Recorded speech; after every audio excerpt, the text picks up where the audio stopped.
Arizona State Sun Devils football is just about a week away from getting ready to kick off its 2022 season. So, we're going to take a look at each game and break down what is going to happen for the Arizona State Sun Devils football in this upcoming season. This is the Locked On Sun Devils podcast.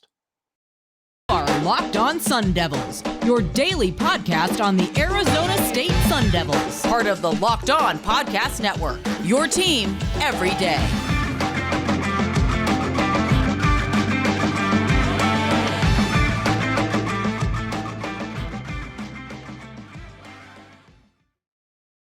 And welcome back to the Locked On Sun Devils podcast. My name is Richie Bradshaw.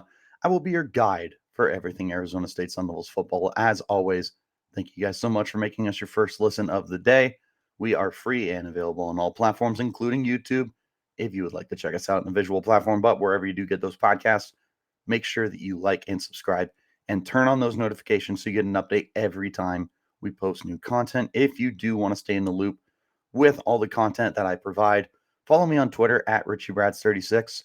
Follow the podcast as well at LO_Sun Devils, and follow at All Sun Devils, and stay in touch with all the work that I put out with Sports Illustrated as well. Really quick, apologies for a hoarse voice. I am getting over a cold. There will be 6 episodes this week compared to the normal 5 to make up for only 4 episodes last week. Just an FYI. Let's get into today's conversation. And what we're going to be doing is a short little series where I'm going to go through the season schedule for Arizona State.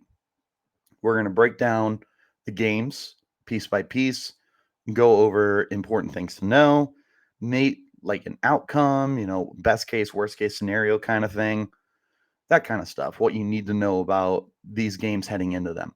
For this first episode, we're actually just going to knock out 3 games, one for each segment, looking at the non-conference schedule for the team. So let's go ahead and start with week 1, NAU. NAU is coming off a 5-6 record from 2021. They did have their 3rd ever FBS win against none other than the U of A Wildcats.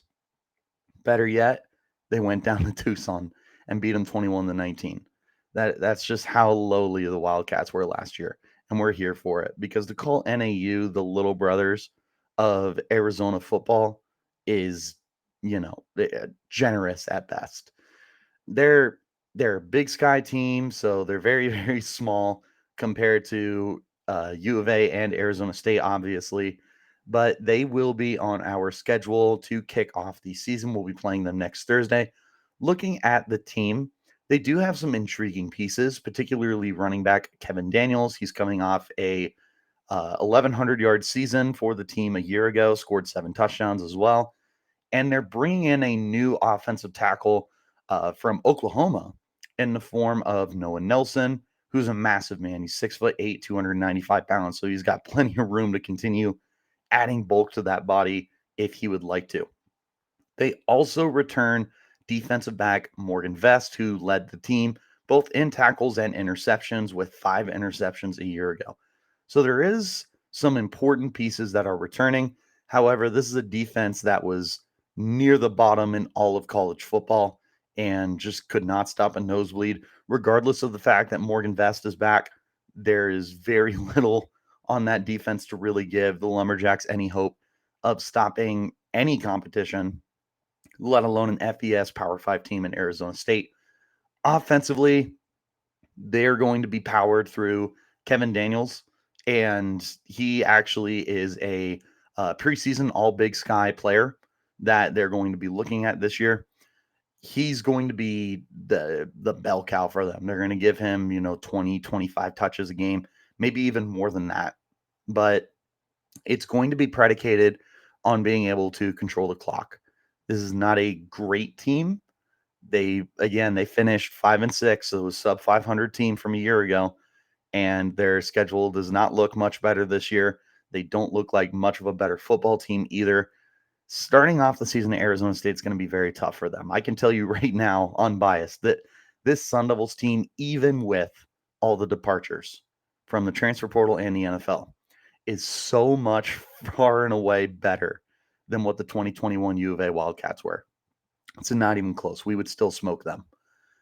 This, with that in mind, like NAU, sure, they're going to be playing with a chip on their shoulder. How great would it be for Northern Arizona University to knock off University of Arizona and Arizona State University in consecutive years? It'd be unprecedented. That would be bragging rights for the next 100 years.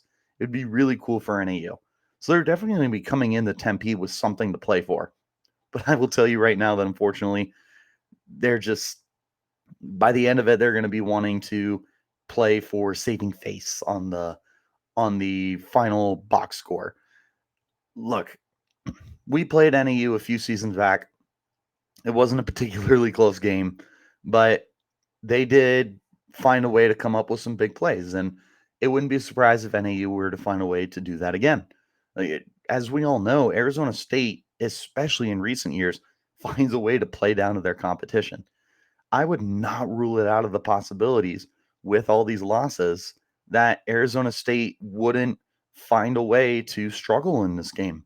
Certainly, whatever the point spread is, as we all know by now, Arizona State's terrible at it. Take NAU to cover it, because I think the Sun Devils are going to be doing a lot of figuring out and soul searching for what works and what doesn't work, and building chemistry and figuring out the offense and the defense as a whole. Plus, you got new coordinators. I mean, there's a lot of fluctuation compared to what you had in 2021. You're hoping it's for the better, but I mean, its outlook is bleak in that area. Overall, though, I am still very confident that Arizona State can knock off NAU. Again, whatever the point spread is, I would take NAU to cover it. I just don't see a way where Arizona State's beating them by 25 points. I wouldn't be surprised if NAU kept it within 20, to be honest. We'll see. Like, obviously, I'm not trying to diss Arizona State. I'm not challenging them and saying they're a bad football team. It's just it is a lot to overcome in such a short amount of time. The best news for them is NAU is not predicted to be a very good football team this year, which should give Arizona State a really nice advantage when it comes to actually having the lights down and being ready to go. This is a much better football team top to bottom. Arizona State should win this game convincingly. I would bet on them to win it. I don't know if I would bet on them to get the box score, like inflated kind of thing. We're going to go ahead and hop into our first break. With that being said, when we return, we'll go ahead to the second game with Oklahoma State. But first, I got to talk to you guys about our friends over at BetOnline. BetOnline.net is the fastest and easiest way to check in on all your betting needs. Find all your favorite sports and events at the number one source for odds, lines, and games. Find reviews and news of every league, including Major League Baseball, NFL, NBA, NHL, combat sports, esports, and even golf. BetOnline continues to be the top resource for all your sports wagering information, from live in-game betting, scores, and podcasts. They have you covered. Head to BetOnline today or use your mobile device to learn more about the trends and action happening right now. BetOnline, where the game starts. Thanks again for making the Locked On Sun Devils your first listen every day. The ultimate college football preview is here.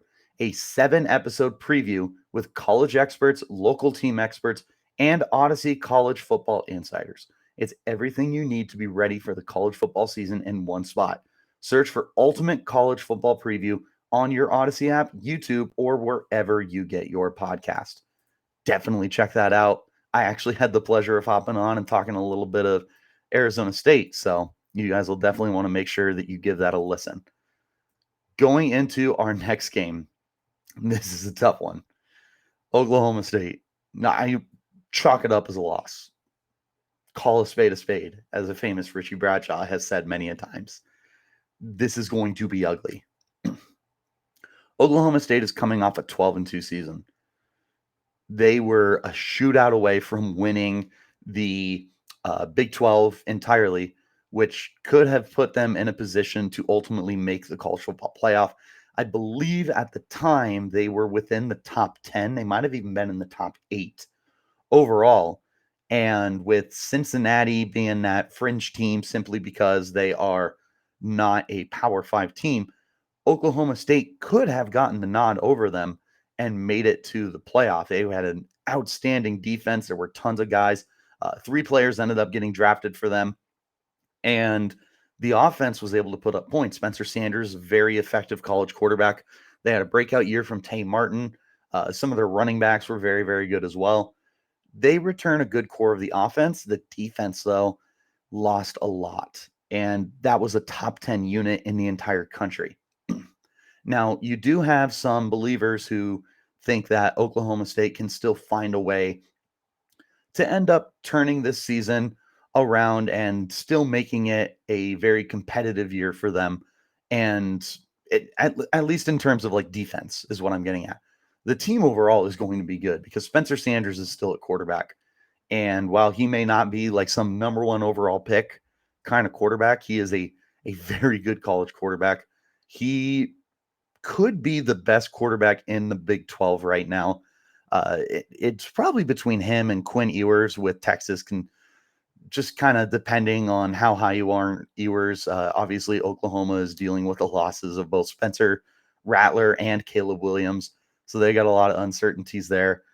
K-State did bring in Adrian Martinez from Nebraska. That'll be interesting. But overall, Oklahoma State is still a very well put together football team. It's just going to be hard to replace some guys on defense, especially Malcolm Rodriguez, who paced the team in tackles a year ago.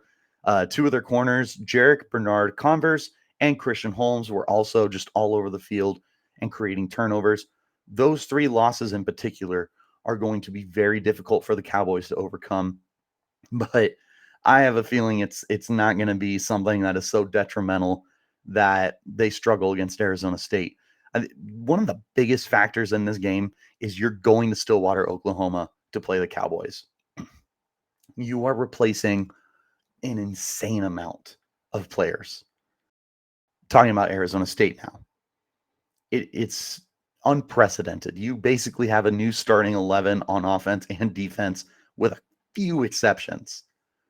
It's a good roster. It's week 2 of the season, though. And you have to go and take on a team that was this close to the college football playoff. They were 12-2 last year. They were one of the best teams in college football. Yes, they're replacing a lot. That is a team that is built to reload rather than rebuild. And Mike Gundy is one of the best coaches in college football. He's not gonna see Oklahoma State suddenly turn into a 6-6 football team. They're still going to be heavyweight contenders for the Big 12 again. I don't know if this is a team that's worse than 9 wins. I think they're going to be in that 10-win range again. ASU, love them to pieces. I don't like their odds in this game. You got to go on the road into a very difficult place to play. Stillwater has a very underrated home field advantage. And the way that football team is playing right now, all of the students and the fans are going to be bought in to a, quote unquote rebound 2022 season where they were again like super close to winning the Big 12 entirely and potentially getting that playoff spot. They're going to be wanting to run it back. And Spencer Sanders going into his senior season, who is a dual threat quarterback, by the way, he was second on the team in rushing yards for them a year ago, and he still almost passed for 3,000 yards. He is a very good quarterback. Think of him as like better Jaden Daniels. Like, take Jaden Daniels' 2021 season and make him a little more explosive. That's essentially Spencer Sanders. Like, yeah, he's going to be frustrating and make some stupid turnovers here and there, but overall, I mean, if Spencer Sanders wants to come and be Arizona State's quarterback, he can come right now. I would welcome him with open arms. Like, he is a very quality quarterback, and the dude wins football games. That's not going to be any different when Arizona State rolls into town, unfortunately. So, guys, look, I want to be optimistic. There are things to like. So, being optimistic with Oklahoma State, like trying to reload that defense, and you're catching them early in the year, you could catch lightning in a bottle. And if your offense finds a way to excel with Emory Jones powering the run game, and you have good running backs with Xavier Valladay and Daniel Nagata, if you can find some kind of consistency from your passing attack, you, in theory, could control the pace of the game. That's something Arizona State has a chance to do in every game this year with how predicated on the run they're going to be. They are going to be dictating the pace of every game that they're in as long as it works out. They could do that with the Cowboys. It is not a completely far-fetched idea that Arizona State could go and pull off a massive upset. But it is a very tiny chance. In the famous words of Jim Carrey in Dumb and Dumber, so you're saying there's a chance? I am, because it's college football. And with college football, anything can happen at any given time. It's the beauty of the sport. There are no guarantees when Saturday Night Lights come on. Arizona State, I'm not picking you to win the game, but I also would not be upset if you found a way to pull off an upset. Let's go ahead and hop into our final break. When we return, we're going to talk Eastern Michigan in the third week of the season and my overall thoughts there. This is the Locked On Sun Devils podcast. And as always, guys, make sure that you are tuning in to the Locked On Pac-12 podcast as well as Locked On Sun Devils. It's hosted by my good friend Spencer McLaughlin, and you get all your Pac-12 news in 30 minutes or less. Stay in touch with the entire Conference of Champions by making Locked On Pac-12 your second listen of the day. Looking at Eastern Michigan, this is a team that is a lot better than people realize. They have they went 7-6 last year. They lost their bowl game to Liberty, who was captained by Malik Willis, who was just a third round pick by the Tennessee Titans. He's a very good quarterback. And it's a good program. Under oh my God, what's his name? I can't remember the coach's name. I'm gonna have to look it up. But in his time in the last 9 years, they have managed to pull off 4 bowl games in a 6-year stretch and had 3 winning records in that time frame. They're a lot more competitive than people give them credit for. Chris Creighton is his name. Chris Creighton's the head coach at Eastern Michigan. They're a very competitive football team, and that's not going to be much different this year. They are predicted to take a pretty big step back, though, because you lost your top 2 quarterbacks, including starter Ben Bryant, to Cincinnati. That is a very difficult thing to overcome, is losing your starting quarterback and not necessarily having anyone proven on the roster behind them, because they also lost their backup quarterback, Preston Hutchinson. So it's a quote unquote battle of the unknowns, just in the sense of like, you really don't know what to expect out of these guys. It's similar to what Arizona State had prior to Emory Jones. It was sort of a battle of the unknowns with Paul Tyson and Trenton Bourrier combining for 28 pass attempts in their entire college careers. That's going to be the situation that Eastern Michigan faces. Now, for what it's worth, their offensive lineman, City Sow, is been placed on the Outland Trophy watch list, which is the award given out to the best offensive lineman in the country. Remember, Ladarius Henderson was also placed on that list for Arizona State. So this is a competitive team. They've got pieces. There's a lot of work to do on the defensive side of the ball, though. Overall, the offense is going to be pretty much dictated on how quickly your quarterbacks can adjust to the speed of the game and be good. Because if you can't find good quarterback play, Eastern Michigan could be in for a down year. But with the way that Creighton has coached them in his 9 years there, the success they've had in the last 6 years alone, this is not a write-off win for Arizona State. Before looking into this, I felt like this was just like an easy win. Put it in the check column. Don't think twice about it. I don't know if I would go that far. Now, all things considered, this should be an easy win. I don't think it will be. The one good thing you got going for you is this is week 3 now. So you should have all of your wrinkles ironed out, right? You should be able to beat down NAU. And you should be able to figure out and adjust after your game in Oklahoma State, no matter the outcome, whether you get blown out or you lose close or you pull off an upset.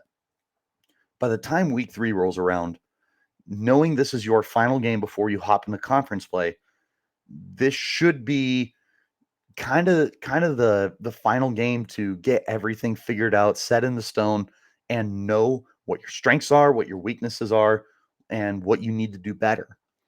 This should be that game for Arizona State, and it very well could be that game for Arizona State. I like the odds here for them to ultimately like just lead everything and win this game. It's again, I'm not willing to say this is some easy win, but I do think that this is going to be a I don't want to call it a staple win because it's Eastern Michigan. It's not beating USC or Oregon or Utah, but this would be a very important win for Arizona State. If you can find a way to go 2-1 to start conference play, that gives you some confidence. I understand that the 2-1, your one loss would be to Oklahoma State, so you beat two teams that aren't Power 5 teams, but you got to take your victories where you can get them. And going 2-1 and hopefully having some of your weaknesses figured out and potentially made more sense of could be a really good situation for you.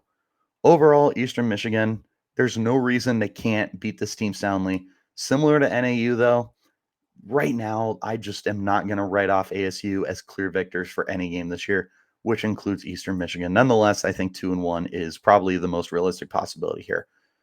That being said, that is going to go ahead and wrap up this edition of the Locked On Sun Devils podcast. So, as always, thank you guys so much for making us your first listen of the day. Remember, we are free and available on all platforms, including YouTube. If you would like to check us out in the visual platform, but wherever you do get those podcasts, make sure you hit like and subscribe and turn on those notifications so you get an update every time we post new content. If you want to stay in touch with all the content that I am putting out for everything Arizona State Sun Devils, follow me on Twitter at Richie Bradshaw. Follow the podcast at LO_Sun Devils, and follow the content I put out for Sports Illustrated at All Sun Devils. You follow all three of those, you're never going to be out of the loop on anything Arizona State Sun Devils. But that wraps it up for us here at the Locked On Sun Devils podcast. So until next time, you keep it locked right here on Locked On Sun Devils.